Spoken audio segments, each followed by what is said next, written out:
Hello YouTube and welcome back. I am Benjamin Williams and today we're going to be doing another lab within Boson NetSim. Today's lab is going to be on manually configuring network routes on IPv4 networks. So let's go ahead and read our objective for this lab.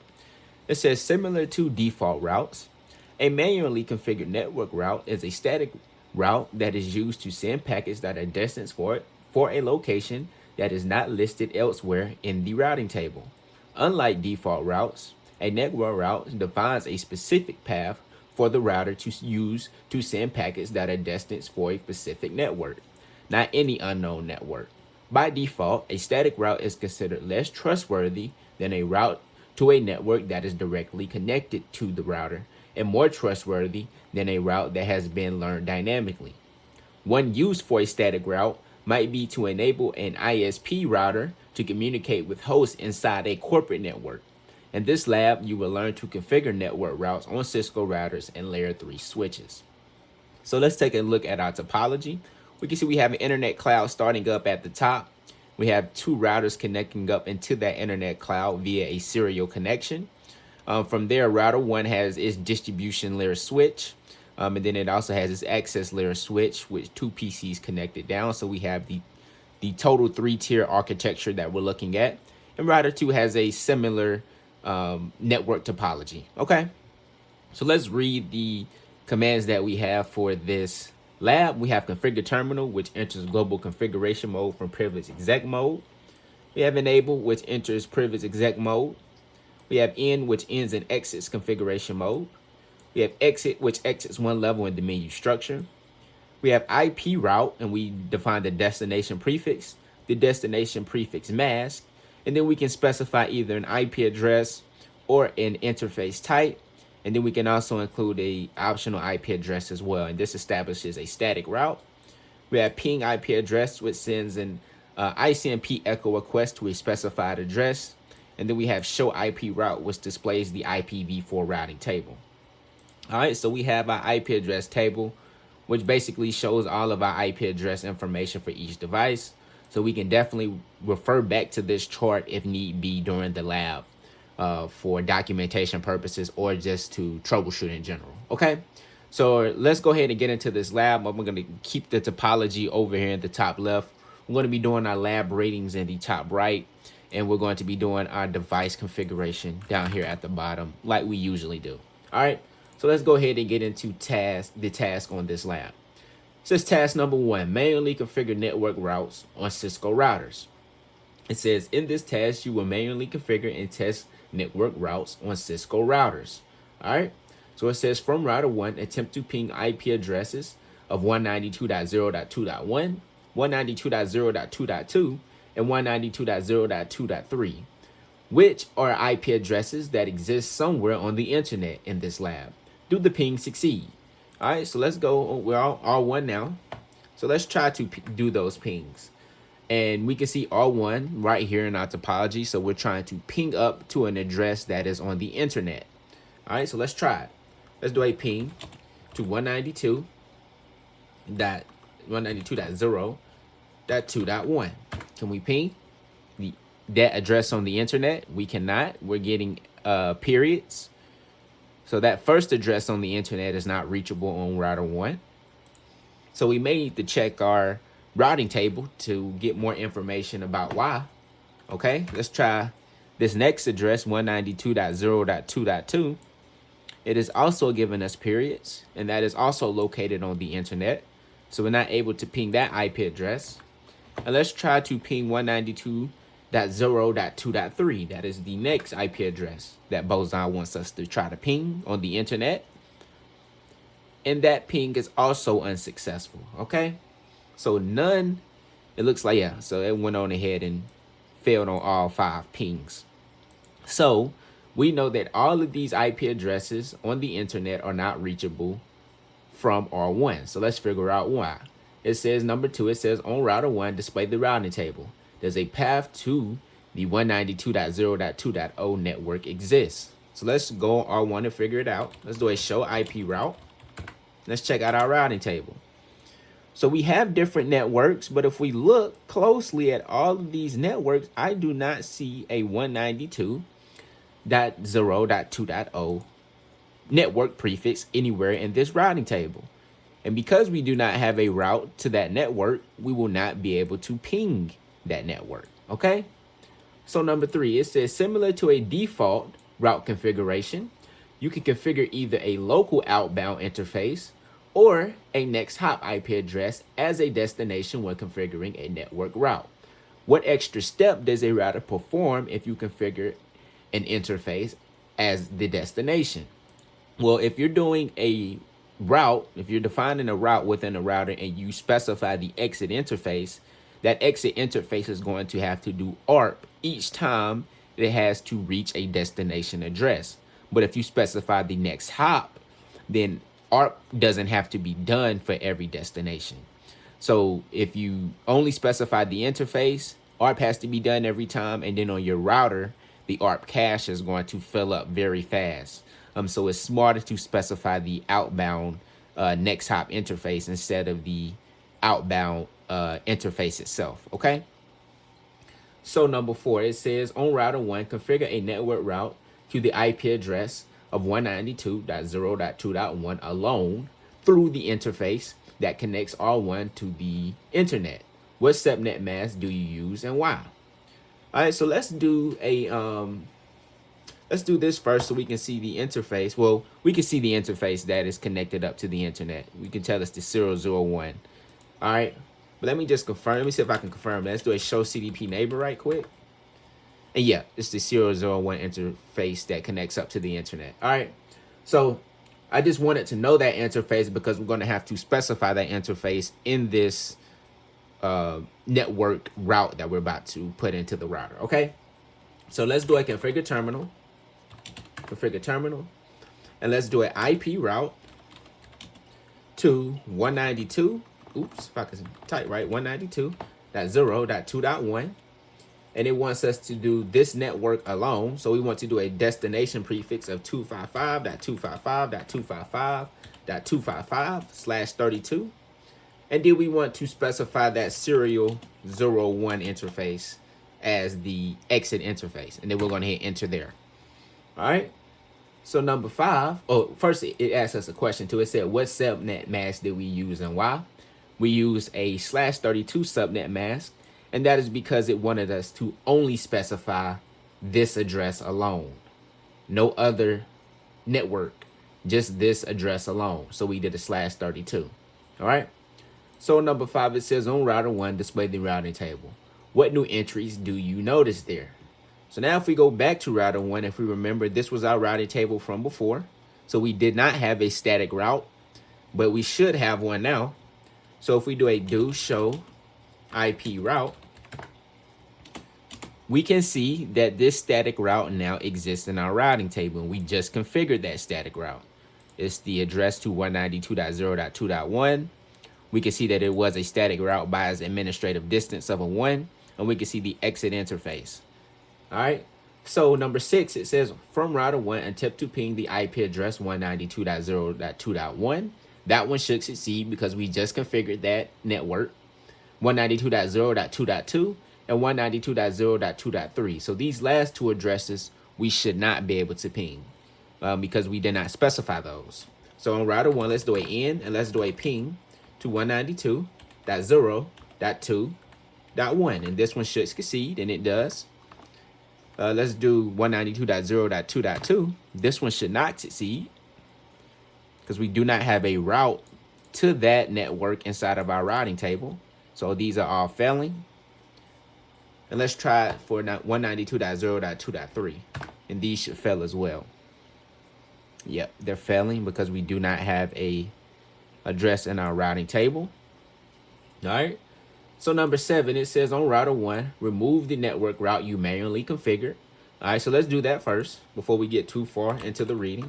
So let's do a configure terminal, and let's do a no IP route to 192.0.2.1, 255.255.255.255, and we did the exit interface of serial 01. All right, so we want to negate that with the no. Now if we do a do show IP route, that should be gone. Yep, that static route is now gone from my routing table. All right. So now it says, then replace the route, it says right here, then replace that route with one to the 192.0.2.0 network. Use a subnet mask that restricts the network to 6 assignable IP addresses. So 6 assignable, I know a /30 is 2. So we want 6, so that'd be another one. So we should do a /29 bit subnet mask. So let's do a IP route to 192.0.2.0. We want to do a 255.255.255.248 because it's a /29, and then we want to do the same exit interface, so 001. Hit enter there. All right. Now it says on number 8, it says on router 1, display the routing table. What changes do you notice now? So let's do a do show IP route. And we can see that we now have a static route to this whole /29 network. Before we just had one address, which was 192.0.2.0. I mean 2.1. But now we have 192.0.2.0. And we have a /29 subnet that is specified. All right, so that is a address range that we can now reach through that static route. So now on number 9, it says from router 1, attempt to ping 192.0.2.1, .2.2, and .2.3. Do the ping succeed? And all of these should succeed now because all of those addresses fall within this /29 network that we specified. So if we do a ping, let's do an N first. Let's do a ping to 192.0.2.1. That succeeds. .2.2. That succeeds. And .2.3. That also succeeds. So all of those pings succeed. All right. So now we have connectivity to this internet, to those addresses on the internet.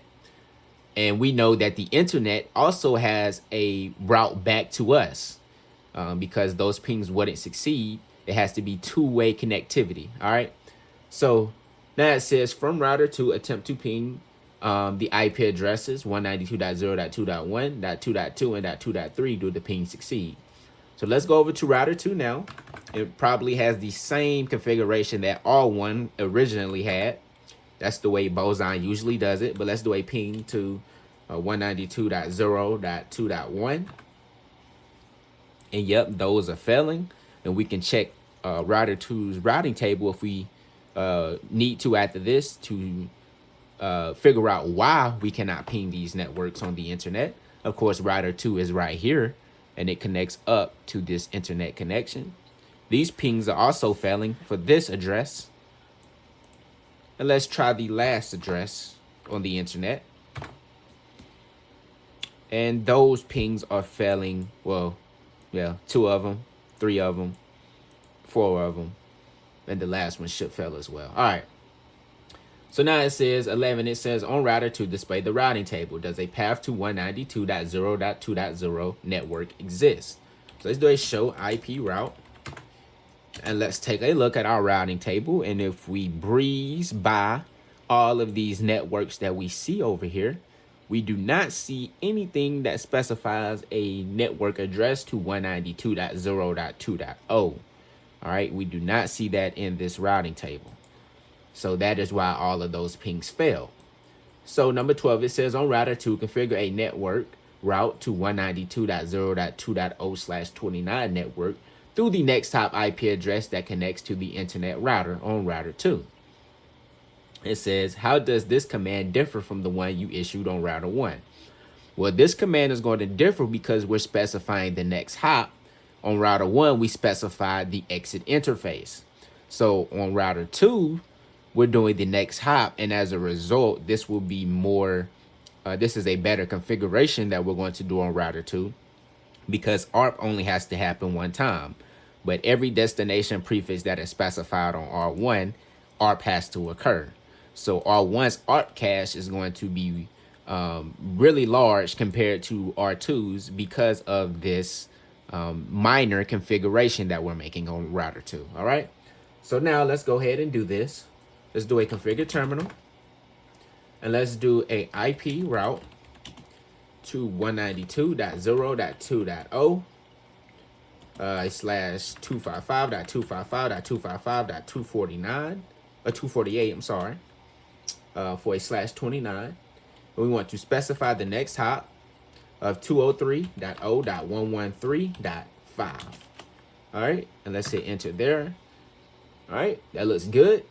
So on number 13, it says on router to display the routing table. What new entries do you notice there? How do these entries display differently from the manually configured route on router 1's table? All right, so let's take a look at the routing table. Let's do a in and let's do a show IP route. And we can see that same network we just configured, a slash 29 for 192.0.2.0. And it is different. It displays differently than router 1 because we specified the next hop. Everything else is the same. We specified the next hop, and on router 1, if you remember, we specified the exit interface. All right, so that is the only difference. All right, so number 14, it says on router 2, attempt to ping 192.0.2.1, .2.2, and .2.3. Did the ping succeed? So let's try that. Just give some up in the output. Let's try that. That first one succeeds to the internet. That second one succeeds to the internet. And the third one also succeeds to the internet. So we have connectivity to the internet from router 2 for this specific network. And the internet has a route back to us. All right, so number 15, it says both D-Switch1 and D-Switch2 in this lab are layer 3 switches on which IPv4 routing has been enabled. Therefore, both D-Switch1 and D-Switch2 are also routers. Network routes on Cisco layer 3 switches can thus be configured the same way they are configured on Cisco routers. On both D-Switch1 and D-Switch2, configure a network route to 192.0.2.0 network through the next hop IP address on router 1 and router 2, respectively. All right, so let's pull up the distribution layer switches.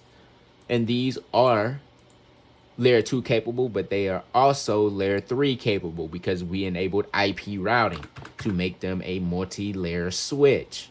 All right, so now what we can do is we want to do enable. We want to do a configure terminal. We want to do an IP route to 192.0.2.0, a slash 29 subnet mask, so 255.255.255.248. And we want to do a next hop on D-Switch1 to router 1, which has an IP address of 198.51.100.1. All right, let's hit enter there. That looks good. Do the same thing on D-Switch2, but just specify router 2 as the next hop. So let's do an enable. Configure terminal. IP route to 192.0.2.0, 255.255.255.248. And a next hop of 198.51.100.9. All right. Now it says on D-Switch1, attempt to ping the 192.0.2.1. Does the ping succeed? Well, let's see if we configured this right. The ping should succeed if we did. Let's do a ping to 192.0.2.1. That ping is successful. And number 17 tells us to do the same thing, but on D-Switch2. So now we're on D-Switch2. Let's do an end. Let's do a ping to that same IP address of 192.0.2.1 on D-Switch2. And we made the correct configuration on D-Switch2 as well. So it is able to ping that same IP address. All right. So that looks to be the end of this lab. So that was a great lab on learning how to do manual configuration of IPv4 networks, basically specifying a network and then being able to ping that network. We have to have two-way reachability from both sides to be able to make that communication. All right. So I appreciate you guys for watching this one. Well, first let's hit grade and see if we did everything correctly. And we did. So I appreciate you guys for watching this one, and I'll see you in the next one.